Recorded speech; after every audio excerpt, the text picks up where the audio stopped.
Hello Sheffield. My first time in Sheffield. I haven't been here before. It's a big old drive for me from down south, but I am here and I'm so excited for tomorrow. I came up for an open day at the Moto. I really like those dealer events, and let me tell you why. It's my opportunity to meet you guys in person and ask you about your adventures. My blog often feels really one-sided. I tell you about the trips I've done or my bike adventures, but I don't get to hear about yours. When I then meet you in person, I get to ask you about what bikes do you ride? What's the furthest you've traveled on a motorcycle? And I cherish those moments. I cherish those stories. I find them incredibly interesting. So I really hope it's going to be busy tomorrow and I'll get to hear all the stories. Also Moto, I've never been to that dealership before, but they have quite a lot going on because they sell bikes and they do clothing and all sorts. So I'm quite excited to see the place tomorrow and to meet you guys. Is anyone gonna show up? I wonder. I mean, Jason Halloran is going to be there, so I'd imagine a lot of people will show up to see him, and then I'll just swoop in there with my terrible jokes.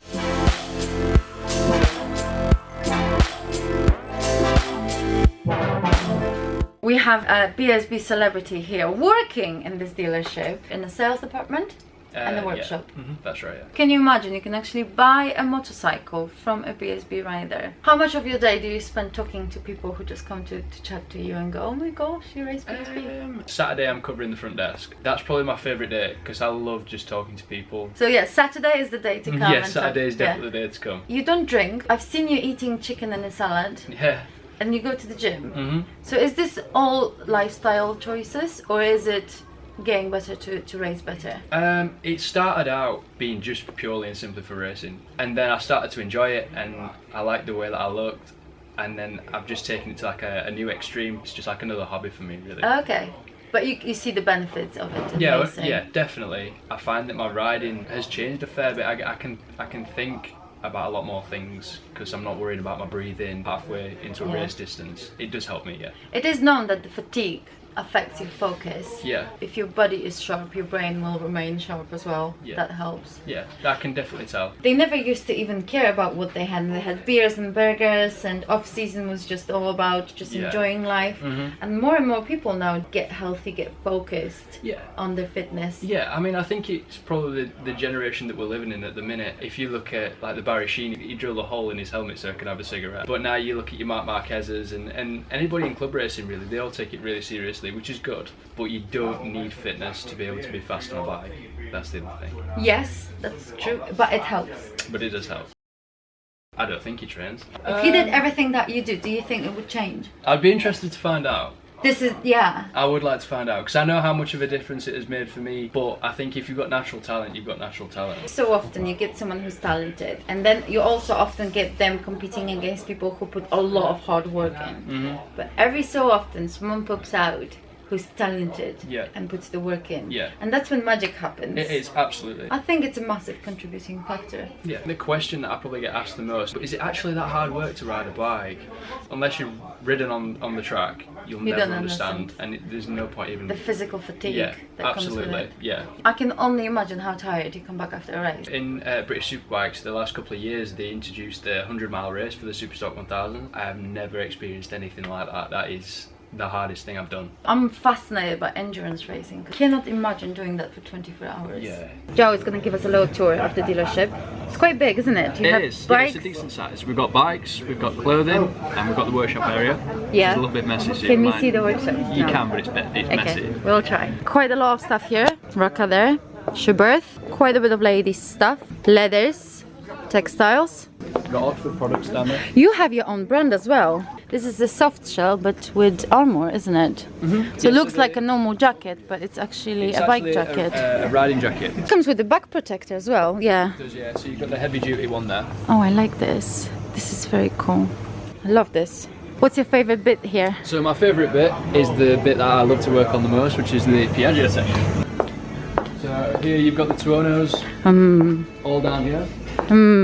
You've got the Dosaduro and Shiva 900s here, and the Moto Guzzi's on this side. Have you ridden one of those yet? I've not, but I really want to. I really want to. I'd love a go. I wonder how it would compare to the Hypermotard. It'd be interesting to They see. look cool. God, I love a bit of wildness. These are just so sweet, and also you can buy a matching helmet. Look at that. Cute. So Vespa now do electric scooter. That's your TFT. That's amazing. Actual TFT dash. We'll have a little ride on that later. The new RSV4 1100. One of the boys told me this is the closest you can get to time travel. Yeah, pretty much. This is cool. Full factory. There's a lot of hot stuff here. These are your bikes. Yeah, so the 600 I raced in 2017 and 18. Finished second in the Superstock 600 Championship on this. Then I moved to the ZX10 this year. Let's see the cockpit. So you've got your ignition on here, start button here. If you hold the blue button and the green button in together, that's launch control. Pit lane limiter there, anti-wheelie and traction control there. Traction control off, 1, 2, 3, 4, 5. And then back down to, I always run it off. Do you run the anti-wheelie? No, I don't run anything. Do you use launch control? Yeah. You do? Yeah, I love the launch control. For me, it helps a lot with just being able to concentrate on getting the best start I can rather than worrying about the revs on peak power. You just nail the throttle and go. I find it easier, but a lot of people don't like it. Honda. So you've got your Africa Twins there, your monkeys here. Yay! They're my favourites, I love them. The new old C90, it's a C125 now. It's pretty cool when it comes on as well. This is incredible. I had no idea how to change it to miles an hour and change the time. Tap the top there. And that's it. Like as simple as that, and you can go into all your settings. So you touch the thing you want to change and that's how you change it? Yeah, and then to get back off you just touch the top again. Gosh, that's very pretty. This is cool. Cool bike. The MSX is so good. I love them. See, I love the look of that. That looks CB1000. Yeah. We have Jason O'Halloran here. I'm a little starstruck, I'm sorry. Looking forward to the season? Yes, 2019 was sort of a year of not really being satisfied. Started really strong, topped all the pre-season tests, went to Silverstone, topped all the practice sessions, led the first race to the last corner, and then obviously had to come together with my teammate. And then from that point onwards went downhill. I broke my right shoulder that following week, and then just about got over that, and then broke my left shoulder, and that sort of was the season done really. Looking forward to riding a bike fit and healthy again. You know, I've not done that for quite a while now, so can't wait to start afresh and put the scorecard back to zero and start again. Any winter prep? So at the minute I'm still sort of recovering from my shoulder, so I'm just giving that as long as I can, but I'll be back on a bike in January. Go out to Spain, do a couple of weeks at Almeria, do a couple of weeks in Australia. I think our first superbike test at Monte Blanco at the end of February. First time I ride the new superbike will be then, but I'll obviously do my own riding in January. So.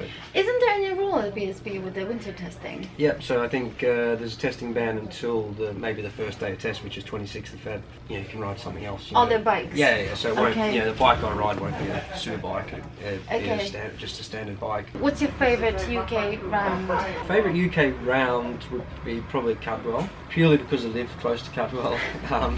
Only race I've ever got to stay at home in my life, so that's good. I love the whole feel of the event, you know, the atmosphere and the buzz about it. It's the only event you turn up to on a Thursday and the campsite's already full. Yeah. You know, the fans have beaten you to the track, so they're all excited to be there. And I've never won at Cadwell. I finished second on the superbike there. It's a place that I absolutely want to win before I finish racing. Thank you so much for the chat. No worries. Good luck in the season. Cool. What's your other hobbies other than...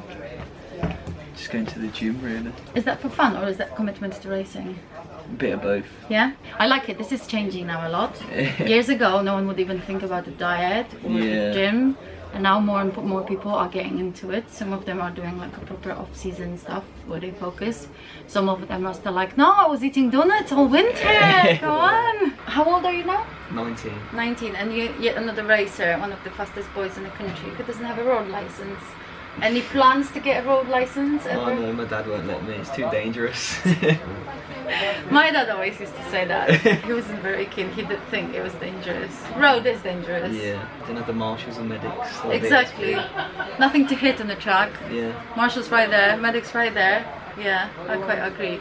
More fun and less risk. Yeah, that's Which race did you win? Is it Thruxton? Thruxton. Do you like Thruxton?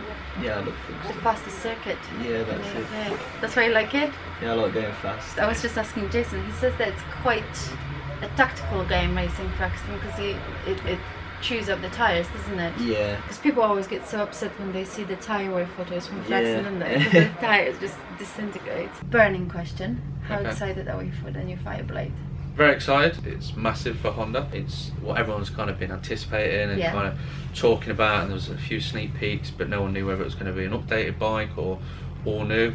And certainly from what we've seen it's completely new. I think you have a lot of people rooting for you. A lot of people want Honda to do well, and it is a highly anticipated bike. Another exciting is Africa Twin. Yes. Great bike as was. Yeah, huge product for Honda. Increased CC, increase in power. It's gone lighter. World first to have a touchscreen on a bike. It's got Apple CarPlay, cruise control. On the Adventure Sport, it's got cornering lights. Completely new from ground up. Which one is the best selling model? In short, you'd have to say the Africa Twin. Yeah. On the bigger bikes, because of the sheer volume and how well we do with it. It's a very popular bike. Which one's your favorite from the range? You showed up on a Goldwing today. You're doing some miles on that. You can't argue with the benefits of a bike like this in the weather like we're having right now. Getting on a bike where it's cold, having the heated seat, heated grips.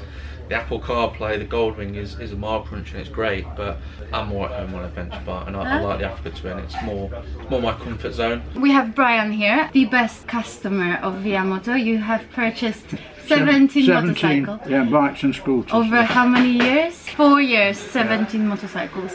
How many do you have at the moment? 4. 4. What's in your garage? I've got a 650 Suzuki, Yeah. a Vespa GT300 HPE, Honda Z125 and a Kawasaki Z400. Wow. What's your absolute favorite in your garage at the moment? If you had to pick one to keep and the rest has to go. The GTS 300 Vespa. You're a big Vespa fan, I'm I am, hearing. yeah. Big I love Vespa. I've had a lot of Vespas. Yeah? How many do you remember? Do you know? I've lost count. How many motorbikes have you had in your life? 50? No, more than 200. Wow. Have you ridden the electric Vespa yet? No. I just looked at it. You can't go very far on them anyway, can you? 100 kilometers? That's not 60 miles? That's not very much, that, is How it? far would you want to travel on a scooter? Well, you'd want, on a journey to the coast, it's near enough 200 miles there and Yeah. back, isn't it? You Electric ones are okay for commuting town. I use mine just to pop down to the village Yeah. shop or to a post office, and it's nice and easy. Ideal for that. That Suzuki I've got at the moment, that SV650, that's fantastic. That I love that. It's powerful, quick, it's light, and it fits me. I have to be careful what I buy because I'm not very tall. I actually have that problem. I'm quite Yeah. short, and no one ever used to do reviews of the motorcycles from that point of view. The seat height was never mentioned, how narrow or wide the seat is. Yeah, well, this is the first things I look at. Try to sit on them.